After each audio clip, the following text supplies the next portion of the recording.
That'd be decent. Don't spit me, friend. Thank you, sir. All right. I didn't shower, and I really didn't want one. Wow, you're just full of energy, aren't you? Right in the roof of the mouth. I barely felt you bite, bud. Barely felt you bite. Well, you weren't getting off, that's for sure.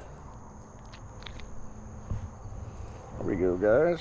Little 3/4 pound. Beautiful, healthy bass. Thank you, sir. Appreciate that bite. Have a great one. I think he flung my bait over here. There it is. Be careful. They do have a lot of poison ivy and poison oak out in some of these little waterways. Well, he tore that up pretty good. We'll just switch it to another bait, but that's what he bit on. In these little ponds and stuff, when they come to a choke point, or where they bottleneck, or where they go from a bigger body of the water to a smaller body, a lot of times in those shallower spots is where you'll find the bass just kind of hanging out. It's kind of what happened here. Let's see if there's another one sitting up in this little rocky area. See if we can grab another one. That one got us off the skunk, which was nice. Now let's see if we can pick another one up, or maybe a couple. Should go a little further up in there. It gets real shallow. Some people won't fish that and be like, ah, it's too shallow. I disagree.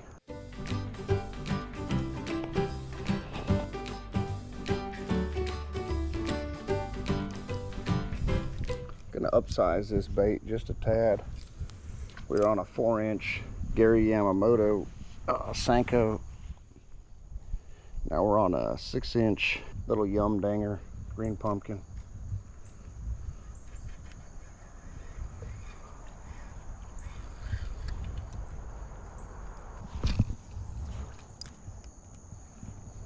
There's a bite.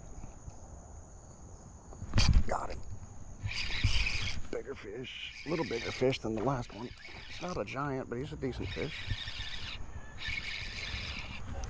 Switch the bait up, got a little bigger fish. Let's play nice, we'll get you right back in. How about that? God bless America. You didn't use all that energy. Look at that hook job, guys. Had him right in the roof of the mouth, but I'll tell you what, I only had it just under that little flap of skin. If I would have kept him in the water any longer, he probably would have got off. A little pound, 1.25 pounds. Very gorgeous, gorgeous dark bass. He was up hanging out underneath that little lay down, that little tree. Thank you so much, sir. Greatly, greatly appreciated. Let's get you back in the water. Thank you, buddy.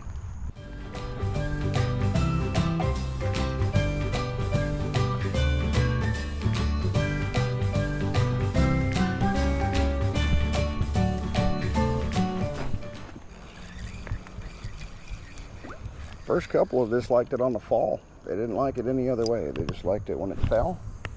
No action, no nothing. They just liked it when it fell. The initial fall, and that was it.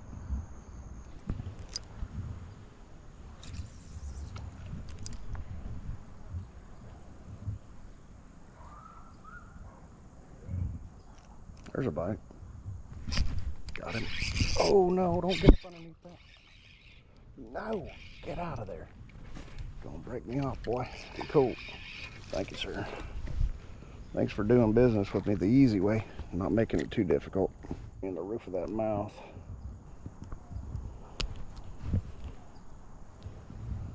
Little 3/4 pound, guys.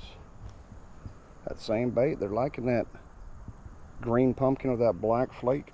Thank you, sir. Appreciate that bite. Passed this spot up and I circled back to it. I was like, man, that's too beautiful an area not to pull off a bass or so. I figure I might have a little bit more luck in here. There's got to be some big ones underneath this laydown. Up underneath this laydown as well. Just got to see if they'll come out and play. But hey, I won't complain. It's a beautiful, healthy bass right there. What is that, 3? Who's counting? All right, tons of break-offs in this area right here. Prepare for the worst, hope for the best on that. You know, you can't see underwater, or at least I can't. You might be able to. So do your best to run them fairly slow. If you feel it catching on a branch, a twig, a limb, whatever, try to roll it up over it versus just yanking it and stabbing that hook point into, you know, the structure cover or whatever's down there.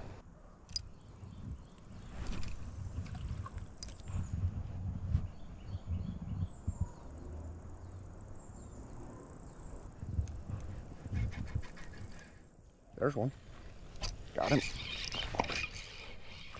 Little fella, little pipsqueak. We'll take him. Well, he's not as little as I thought. He's just long and skinny. And he took my darn bait, you little stinker. Come on, man. In this economy, I can't have you just ripping my baits off for no reason. Oh, you just spit it right there for me. Thank you. It's not as small as I thought. You're just long 3/4 pounder. Nothing massive. Another one on that there. Slinky, guys. 6-inch slinky. Thank you, sir. Appreciate that bite. Not throwing anything fancy, guys. We're throwing a little tiny drop shot, little finesse hook. We're throwing out a little 6-inch heavy salted slinky, green pumpkin. Always have those green pumpkins in your bag, no matter if it's trick worms, stick baits, all different sizes, shapes, colors, all that good stuff. But always make sure you have the green pumpkin in some way, shape, or form.